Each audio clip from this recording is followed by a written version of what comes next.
Good morning students. अपने पिछले lectures में हमने scope of human resource management को पढ़ना शुरू किया था। इसकी 2 क्लासेस हो चुकी हैं जिनमें हमने पढ़ा था कि स्कोप का मतलब होता है कि रेंज ऑफ व्यू और ऑपरेशंस, यानी किसी विचार या कार्यों की श्रृंखला को हम क्षेत्र कहते हैं।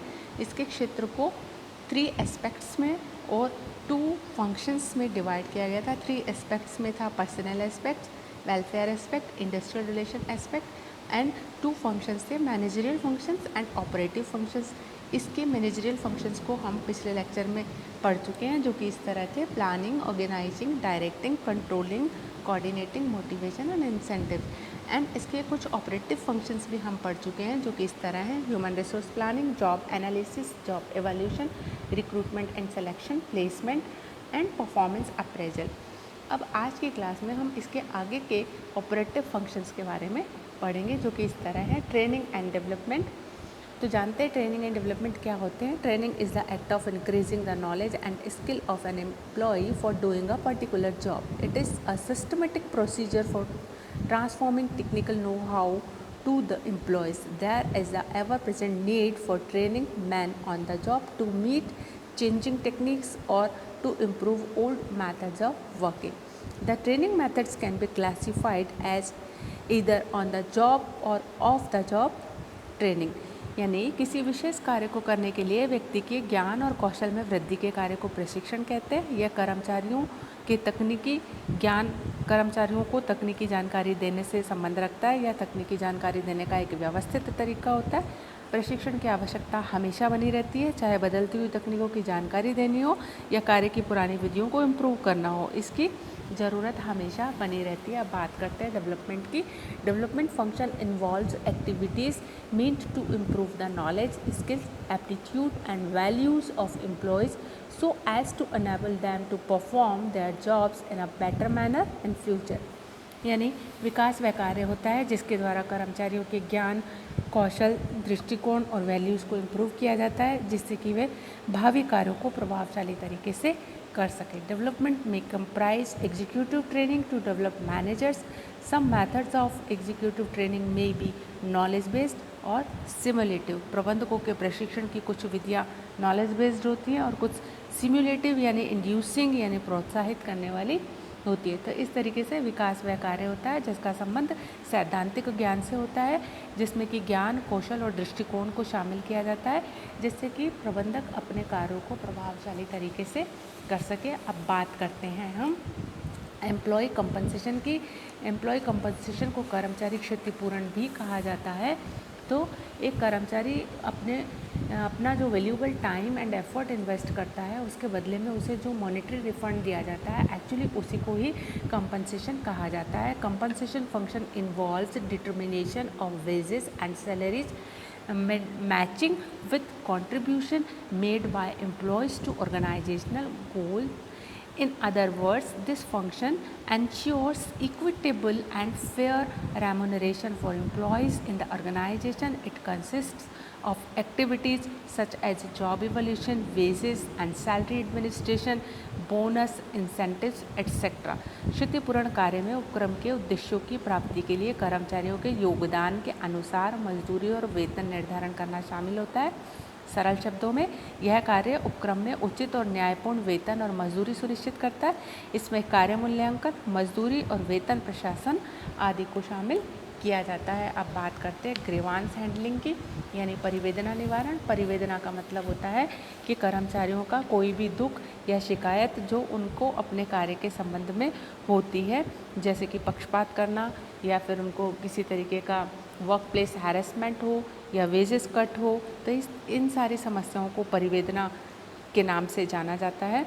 तो अगर परिवेदनाओं का निवारण इनिशियल लेवल पे ही हो जाता है तो यह किसी भी कंपनी के लिए या किसी भी उपक्रम के लिए एक बेहतर स्थिति होती है, अदरवाइज़ यह इंडस्ट्रियल डिस्प्यूट में कन्वर्ट हो सकता है। इसलिए ग्रीवांस हैंडलिंग मशीनरी को मेंटेन करना, उसको स्मूथली रन करना, ये एक एचआर मैनेजर का काम होता है। Grievance handling is the management of employee dissatisfaction or complaints, for example favoritism, workplace harassment or wages cuts.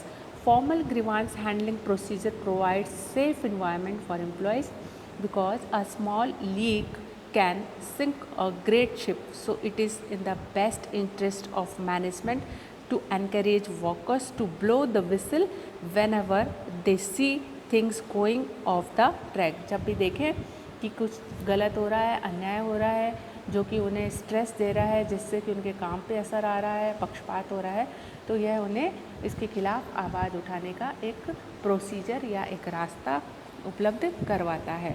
अब बात करते हैं एम्प्लॉय वेलफेयर की या कर्मचारी कल्याण की। तो welfare includes anything that is done for the comfort and improvement of employees and is provided over and above the wages.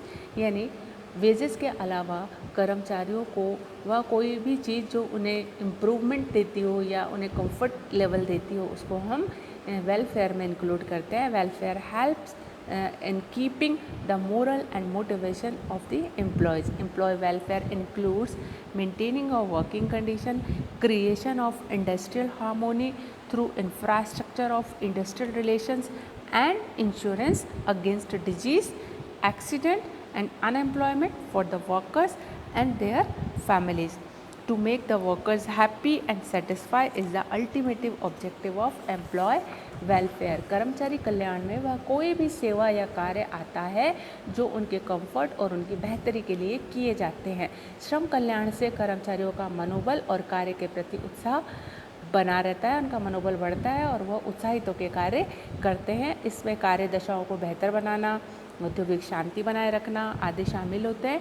इसके लिए औद्योगिक संबंध को अच्छा बना के रखना एक प्रमुख कार्य होता है। इसी के साथ साथ इसमें बीमा भी शामिल होता है जो बीमारियों और दुर्घटनाओं और बेरोजगारी के विरुद्ध सुरक्षा प्रदान करने से संबंध रखता है। तो इस तरीके से एम्प्लॉय वेलफेयर मैनेजमेंट भी ह्यूमन रिसोर्स मैनेजमेंट के क्षेत्र में आता है। अब बात करते हैं हम इंडस्ट्रियल रिलेशंस की। Human resource management seeks to establish effective and satisfactory relations with employees, government and other industries. It involves negotiating with the unions regarding wages, service conditions and resolving disputes. HR manager strives to induce good industrial relations, thus ensuring industrial peace and avoiding labor unrest such as strikes, work stoppage, demonstrations, घेराव्स and slogan shouting. It is concerned with the welfare of whole industry. Human resource management का एक कार्य होता है कि कर्मचारियों, सरकार, प्रबंध और अन्य प्रतिष्ठानों के साथ में अच्छे संबंधों की स्थापना करना। तो कर्मचारियों और प्रबंधकों के बीच में तो अच्छे संबंध हो ही, साथ साथ इसके अन्य प्रतिष्ठानों से भी अच्छे संबंध हो और गवर्नमेंट से भी अच्छा रिलेशन हो। तो इस सारी चीज़ को हम वन वर्ड में इंडस्ट्रियल रिलेशन मेंटेन करना कहेंगे।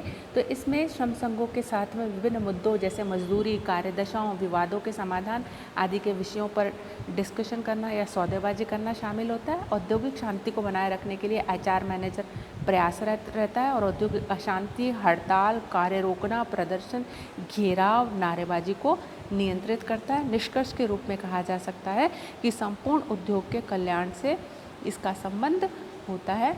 तो इसको हम इंडस्ट्रियल रिलेशन के नाम से जानते हैं। और अब हम बात करते हैं कलेक्टिव बार्गेनिंग की, जिसको कि हम सामूहिक सौदेबाजी के नाम से भी जानते हैं। सामूहिक सौदेबाजी एक्चुअल में प्रबंधकों और श्रमिकों के बीच में होने वाली एक शांतिपूर्ण वार्ता या मैत्रीपूर्ण वार्ता होती है, जिससे कि कर्मचारियों की समस्याओं के बारे में निर्णय पर पहुंचा जा सके या किसी समाधान पर पहुंचा जा सके।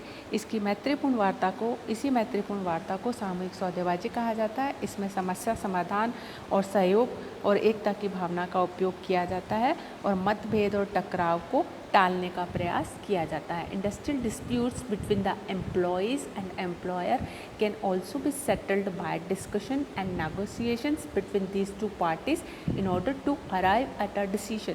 This process is known as collective bargaining. It uses cooperation and consensus for setting disputes rather than conflict and confrontation. So these all are the operative functions of human resource management, that is training and development, employee compensation, grievance handling, employee welfare, industrial relation and collective bargaining.